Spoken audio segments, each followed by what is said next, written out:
Hello everyone. Today we will talk about a very special emotion, empathy. तो प्यारे बच्चों, आपने सिंपैथी वर्ड तो बहुत बार सुना है और इस्तेमाल किया होगा. आज हम एम्पैथी के बारे में समझेंगे, जिसको हम हिंदी में कहते हैं समानुभूति. Empathy is the ability to imagine how the other person is feeling, और it is the capacity to understand somebody else's feelings. किसी की भावनाओं को समझने की जो ताकत होती है या जो कैपेसिटी होती है, उसको हम एम्पैथी कहते हैं. और सिंपैथी को हम हिंदी में सहानुभूति कहते हैं, जबकि एम्पैथी का हिंदी नाम समानुभूति है, यानी कि किसी के समान महसूस कर पाना. अभी जो रिसर्चर्स हैं उनके according empathy is very very important for our social behaviour and social relations. ये हमें लाइफ में बहुत हेल्प करता है सोशली कनेक्ट करने के लिए. And according to a very renowned psychologist Daniel Goleman, who has also written the very important and very famous book Emotional Intelligence. उनके according empathy can be divided into 3 types. पहली है emotional empathy में हम किसी के emotions को देखकर खुद भी सैड फील करना शुरू हो जाते हैं. दूसरा है कॉग्निटिव रिस्पॉन्स. इसमें हम लोग सैड भी फील करते हैं और उसके साथ साथ में दूसरे के दिमाग में और दिल में क्या चल रहा है ये भी महसूस कर पाते हैं. यानी कि it is like we can measure और we can accurately understand what is going on in the other person's mind. और जो तीसरी टाइप है वो है compassionate empathy.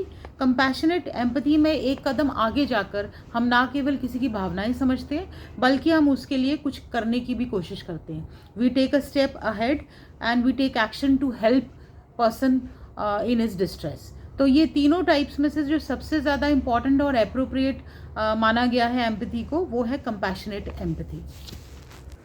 We are inherently born with this feeling of empathy.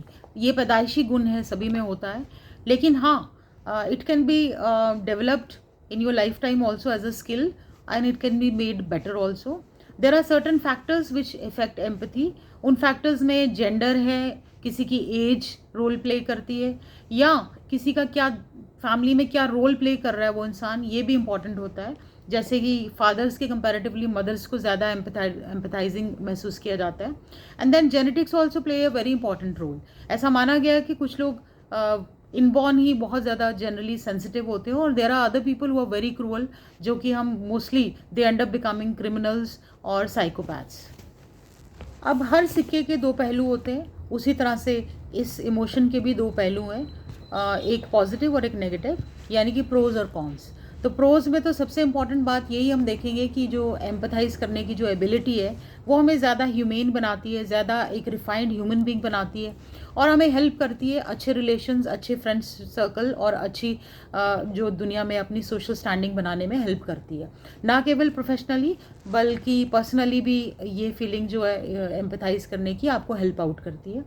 Whereas if we look at the other side of the coin, जो cons की बात करें, तो सबसे पहली बात तो ये है कि एम्पैथाइज करने की ताकत हमें एक डीप अंडरस्टैंडिंग देती है किसी दूसरे के दर्द का. तो जब हम दूसरे का दर्द को महसूस करने लगते हैं तो दिमाग में कोई फिल्टर नहीं होता कि उसको कितना महसूस करना है और कहाँ रुकना है. As a result those people who have empathy, who are empathy prone, they tend to become depressed, anxious, वो फेयरफुल हो जाते हैं, कभी कभी पैनिक अटैक्स आ सकते हैं और स्ट्रेसफुल हो सकते हैं. तो उनके मेंटल वेलबींग के ऊपर बहुत ज़्यादा असर पड़ सकता है. इनफैक्ट अगर आप फिजिकली भी आप देखें तो डॉक्टर्स ऐसा मानते हैं कि जो बहुत सेंसिटिव पर्सन है उसका गट जो हेल्थ है वो हमेशा इफेक्टेड होती है, यानी कि उसका डाइजेस्टिव सिस्टम हमेशा वीक रहेगा. तो एक फिजिकली भी ये असर डालती है और मेंटली तो ये डालती है. उसके अलावा एक बहुत बड़ा चीज़ ये भी है कि हमारी जो एम्पैथाइज करने की जो ताकत है, इसकी एक डिसएडवांटेज या मिसएडवांटेज लोग ले सकते हैं. There are people around us who are criminal minded, they can take advantage of our empathising nature, और हमें क्रिमिनली वो नुकसान दे सकते हैं, फाइनेंशियली, पर्सनली, क्योंकि हमारे इन भावनाओं का फ़ायदा उठा सकते हैं. तो हमें एम्पैथाइज तो करना है, लेकिन हमें टॉक्सिक एम्पैथी में नहीं जाना है. We should know where to stop and where to set boundaries. हमारे सराउंडिंग में कुछ लोग ऐसे भी हैं जो टॉक्सिक रिलेशनशिप्स में भी बने रहते हैं, सिर्फ एम्पथाइजिंग करने की, जो उनकी ओवर एम्पथाइजिंग नेचर है उसकी वजह से। तो हमें ये पता होना चाहिए कि हमें अपनी एम्पथी की जो ये स्ट्रॉन्ग जो फीलिंग है, ये अर्ज है, इसको कहाँ पे कंट्रोल करना है, कितना एम्पथाइज करना है, और we have to set boundaries, we have to self regulate our emotions. So these are certain things which are very important.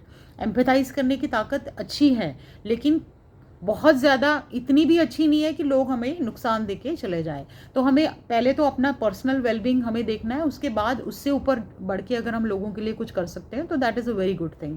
Otherwise कोई हमें नुकसान दे जाए तो वो तो हमारे लिए एक पर्सनल लॉस हो जाएगा, तो हम खुद उस सिचुएशन में चले जाएंगे जो हम अपने आप को कभी बेटर नहीं कर पाएंगे। तो एम्पथी को हमें एज अ पॉजिटिव इमोशन ही यूज़ करना है, इस तरह से यूज़ नहीं करना है कि हमें खुद कोई टॉक्सिक एम्पथाइज करके हमारे साथ में कुछ नुकसान हमें दे सके। अब हमें ये देखना है कि हमें अपने आप को बचाना कैसे है कि हम ओवर एम्पथाइज ना करें। तो कुछ बातें जिसको ध्यान में रखें हम अपने आप को सेव कर सकते हैं।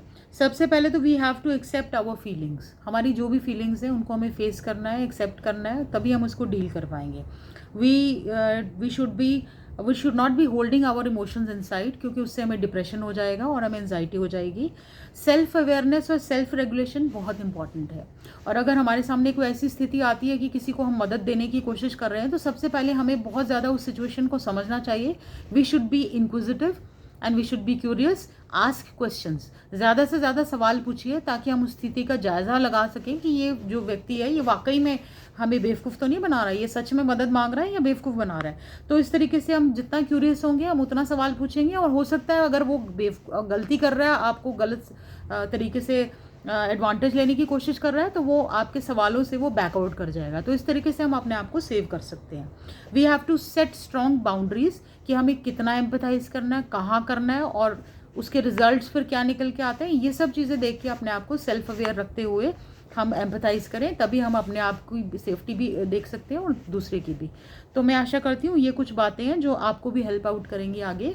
Empathy is a very good factor, it is a very positive factor, but we should learn to use it effectively. Thank you.